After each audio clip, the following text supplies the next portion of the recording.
여러분 안녕하십니까? 계속해서 여수 MBC에서 전해드립니다.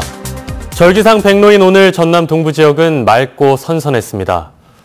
북서쪽에서 유입된 찬 공기의 영향으로 대기도 깨끗해져 미세먼지 농도도 하루 종일 좋음 수준을 기록했습니다. 기상청은 당분간 아침 기온이 평년보다 낮아 쌀쌀하겠지만 낮에는 기온이 높게 올라 일교차가 크겠다며 건강관리에 주의할 것을 당부했습니다. 전남도가 UN 기후변화협약 당사국 총회를 여수에 유치하는 데 총력을 기울이기로 했습니다. 전라남도는 최근 여수시와 여수선언 실천위원회, 동서포럼 등과 워크숍을 갖고 박람회장 사후 활용 차원에서 기후변화협약 당사국 총회 유치의 필요성과 공동 대응 방안 등에 대해 논의했습니다. 김영록 지사는 특히 여수를 지속가능한 해양 관광과 마이스 산업의 중심 도시로 육성할 계획이라며 UN 기후변화협약 당사국 총회를 반드시 유치하겠다고 밝혔습니다. 여수, 순천, 광양 3개시가 교통 인프라 개선과 관광 활성화를 위해 협력 체계를 강화합니다. 권오봉 여수시장과 허석 순천시장, 정현복 광양시장은 최근 간담회를 갖고 수서발 고속철도의 전라선 운행과 익산 여수 구간 고속화 사업, 이순신대교 국가관리 등 교통 현안에 공동 대응하기로 했습니다. 시장들은 또 광양만권의 연계 관광을 위해 비슷한 시기에 열리는 각 지역 축제를 함께 홍보하기로 뜻을 모았습니다.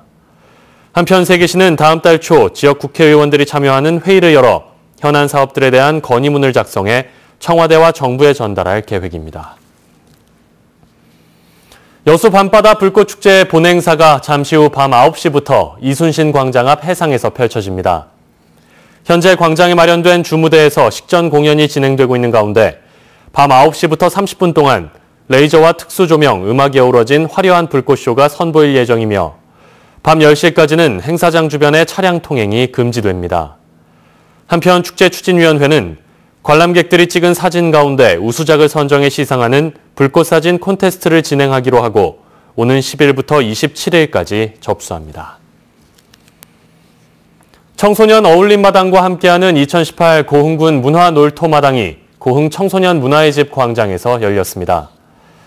표현하는 청소년이 아름답다라는 주제로 고흥 지역 초중고등학생 등 청소년 200여 명이 참여한 가운데 열린 이번 문화놀토마당은 노래와 댄스 등 동아리 공연과 여러 체험 부스는 물론 청소년 유해 환경 퇴치와 권익보호 캠페인 등도 함께 진행됐습니다.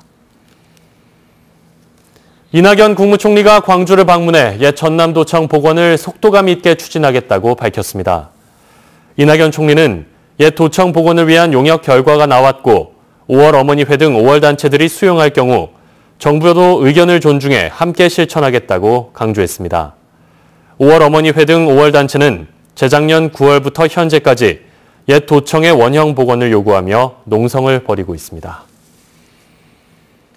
전국 농지연금 가입자의 연평균 수령액이 1,000만 원을 넘어 고령농가의 소득 보전에 도움이 되는 것으로 나타났습니다. 한국농어촌공사는 농지연금 가입자가 한 해 받는 연금액이 평균 1,171만 원으로 70세 이상 고령농가의 소득 부족액 718만 원을 넘는 것으로 분석했습니다.